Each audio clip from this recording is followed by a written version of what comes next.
امتی روز محشر کہے گا ہر کے امتی روز محشر درود اور سلام میرے بھائیوں آئیے اب میں آپ حضرات کے سامنے ایک نوجوان عالم جناب حضرت مولانا و مفتی محمد زکریا صاحب القاسمی خطیب مسجد رحمت بنگلور ان سے گزارش کرتا ہوں کہ وہ آئیں اور ہم تمام سامعین کو اپنے نورانی اور حقانی بیان سے مستفیض فرمائیں۔ حضرت مولانا و مفتی محمد زکریا صاحب القاسمی خطیب مسجد رحمت بنگلور۔ السلام علیکم ورحمۃ اللہ وبرکاتہ۔ وعلیکم السلام ورحمۃ اللہ وبرکاتہ۔ حامدا ومصليا أما بعد فأعوذ بالله من الشيطان الرجيم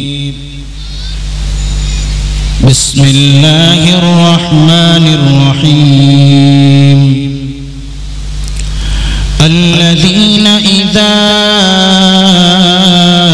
أصابتهم مصيبة قالوا إنا لله وإنا إليه راجعون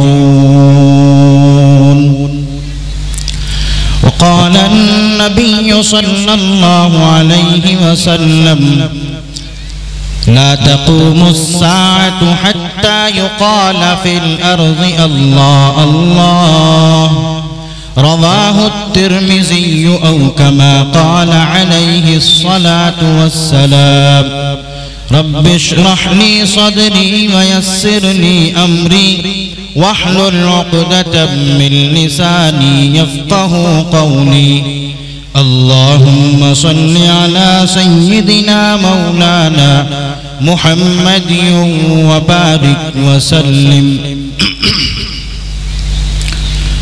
حضرات علماء کرام، معزز سامعین عظام، پردہ نشین خواتین اسلامیہ، اس وقت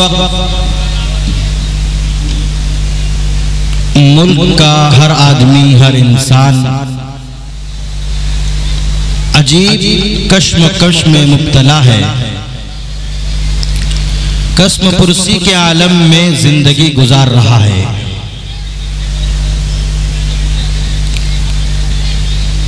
یہ زمین اپنی وسعت کے باوجود یہاں کے بسنے والے باشندوں کے لیے بالخصوص ملک ہندوستان کے باشندوں کے لیے تنگ کر دی گئی ہے۔ اللہ تبارک و تعالی نے دو نظام بنائے ہیں، ایک نظام اسباب ہوتا ہے، ایک نظام غیب ہوتا ہے۔ نظام اسباب یہ ہے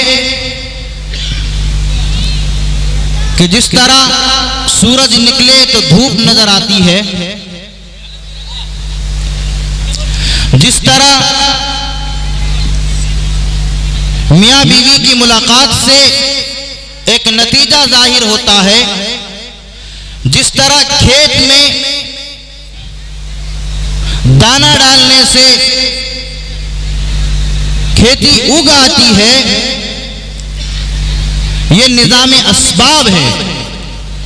اور نظام غیب یہ ہے کہ اللہ تبارک و تعالی غیب کے ذریعے سے نظام اسباب کے برخلاف کچھ چیزوں کو ظاہر فرماتے ہیں، اور دنیا کے ظالموں کو جنہوں نے اس زمین میں، اس روئے زمین میں، جس زمین کا بنانے والا رب کائنات ہے، جس آسمان کا بنانے والا رب ذوالجلال ہے، اس رب ذوالجلال کی زمین کو تنگ کرنے والا ظالم اور جابر اور وقت کا نمرود اور فرعون جب زمین کو تنگ کر دیتا ہے یہاں کے باشندوں کے لیے، یہاں کے بسنے والے لوگوں کے لیے، تو رب کائنات نظام اسباب کے خلاف نظام غیب کو کار فرما کر کے اس کے نتائج کو ظاہر فرما فرماتے ہیں، اس کے رزلٹ کو ظاہر فرماتے ہیں۔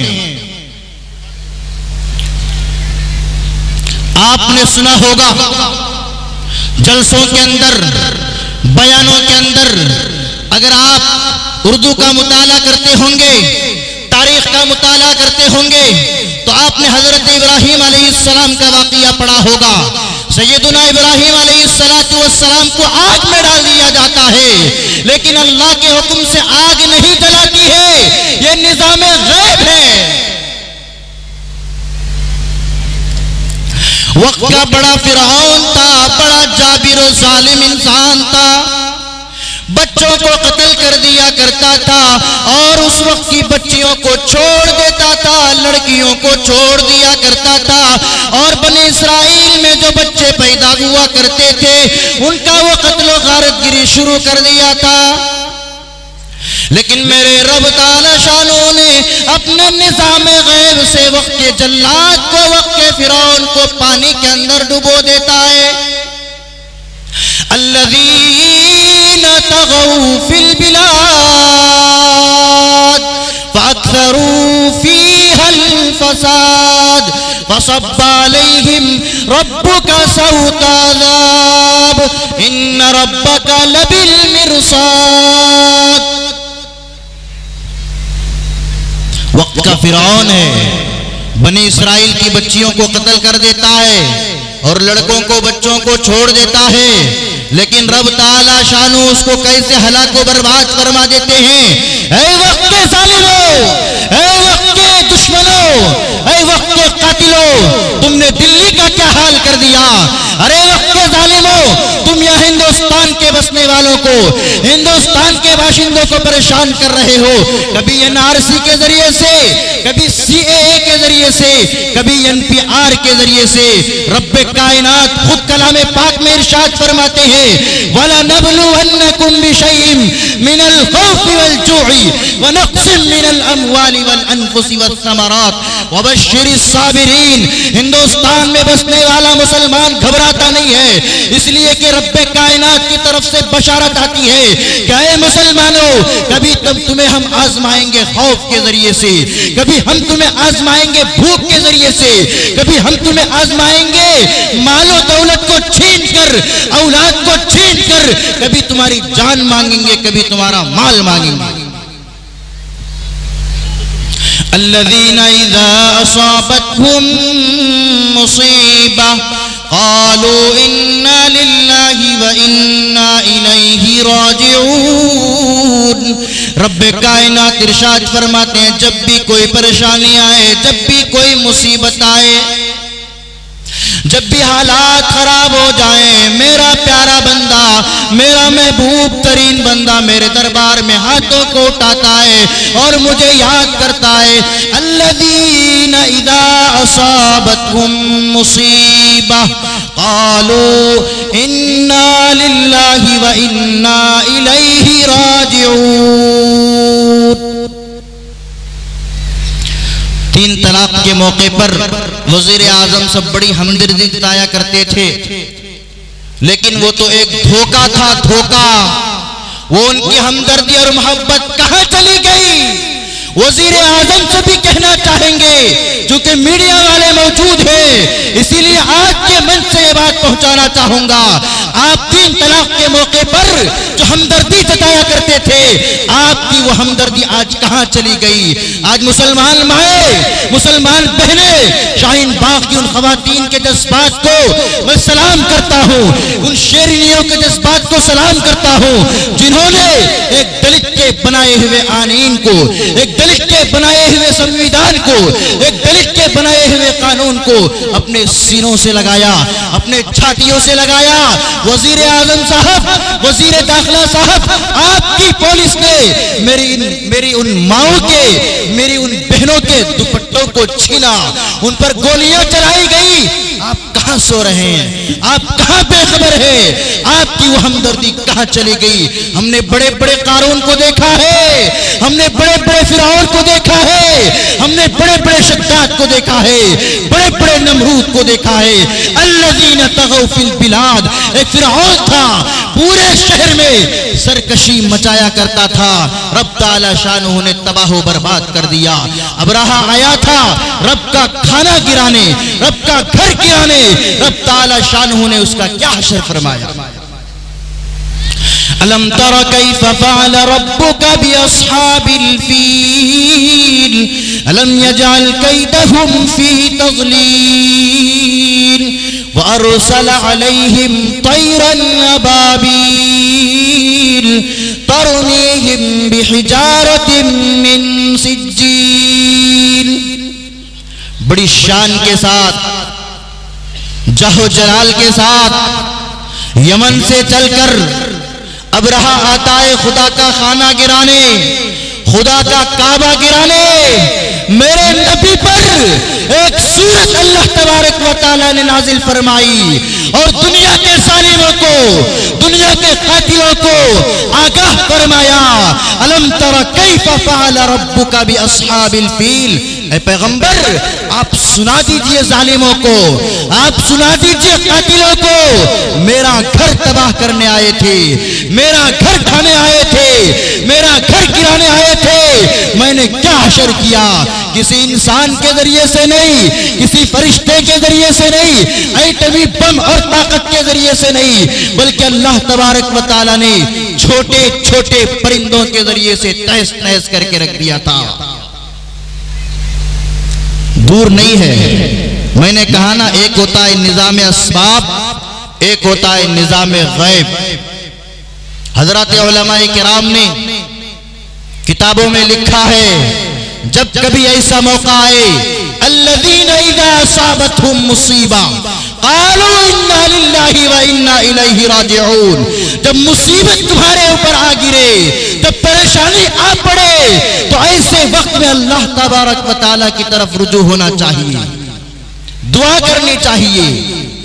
حضرت سارہ کو وقت کے ظالموں جابر بادشاہ نے گھیر لیا، ان کی عزت لوٹنا چاہتا تھا، عصمت لوٹنا چاہتا تھا۔ حضرت سارہ نے رب کائنات کے دربار میں اپنے ہاتھوں کو پھیلایا، اللہ تبارک و تعالیٰ کی قدرت کا کرشمہ ظاہر ہوتا ہے، اور وہ بادشاہ، وہ ظالم و جابر جو حضرت سارہ کی عصمت لوٹنا چاہتا تھا، فوراً وہ اپاہج بن جاتا ہے، بے ہوش ہو کر گر پڑتا ہے۔ حضرت سارہ پھر دوبارہ دعا کرتی ہیں اور کہتی ہیں، یا اللہ اس کو آپ زندہ کر دیجئے، ورنہ یہ لوگ کہیں گے کہ اسی خاتون نے وقت کے بادشاہ کو قتل کر دیا، مار دیا، بے ہوش کر دیا۔ دوبارہ حضرت سارہ دعا کرتی ہیں، اللہ تبارک و تعالی پھر اس ظالم و جابر بادشاہ کو زندہ فرما دیتے ہیں۔ پھر دوبارہ وہ ایسی حرکت کرنے کی کوشش کرتا ہے، حضرت سارہ کی طرف ہاتھ بڑھاتا ہے، حضرت سارہ پھر دعا کرتی ہے، پھر بے ہوش ہو جاتا ہے۔ حضرت سارہ سوچتی ہے اگر یہ بے ہوش ہو کر کے مر گیا، دنیا والے کہیں گے اسی خاتون نے، اسی عورت نے وقت کے بادشاہ کو مار دیا ہے۔ 3-4 مرتبہ ایسا ہوتا ہے، بادشاہ ڈر جاتا ہے، مجبور ہو کر کے حضرت سارہ کو رہا کر دیتا ہے۔ یہ ہے دعا کی طاقت، یہ ہے دعا کی طاقت۔ فرعون غرق ہوتا ہے حضرت موسیٰ کی دعا سے، وقت کا بادشاہ بے ہوش ہوتا ہے حضرت سارہ کی دعا سے۔ وقت کے بڑے بڑے ظالم و جابر کو اللہ تبارک و تعالیٰ نے ملیا میٹ کر دیا ہے۔ یہ دعا کی طاقت ہے، الذین اذا اصابتهم مصیبہ۔ لہذا مسلمانوں، میرے پاس زیادہ وقت نہیں ہے، اور بڑے بڑے مقررین، معروف علماء کرام یہاں تشریف رکھتے ہیں۔ میں آپ حضرات کا، منتظمین جلسہ کا شکر گزار ہوں کہ آپ نے ایک طالب علم کو اپنی گفتگو رکھنے کا موقع دیا۔ اللہ تبارک و تعالی آپ سب کو جزائے خیر دے، آج کے پروگرام کو کامیاب فرمائے۔ اخیر میں ایک بات کہنا چاہوں گا، آج کا یہ پروگرام جو یہاں سجا ہے، سلسلہ تعمیر مسجد کے تعلق سے ہر آدمی جاتے ہوئے مسجد کا خیال فرمائے، کچھ نہ کچھ دیتے ہوئے جائے۔ آج یہاں کہاں دیں گے؟ اللہ تبارک و تعالیٰ کے یہاں سے لینا ہے. جس طرح بینک میں جمع کرتے ہیں ایسے ہی آپ مسجد میں دیں گے, اللہ کے پاس جا کر کے اس کو لینا ہے.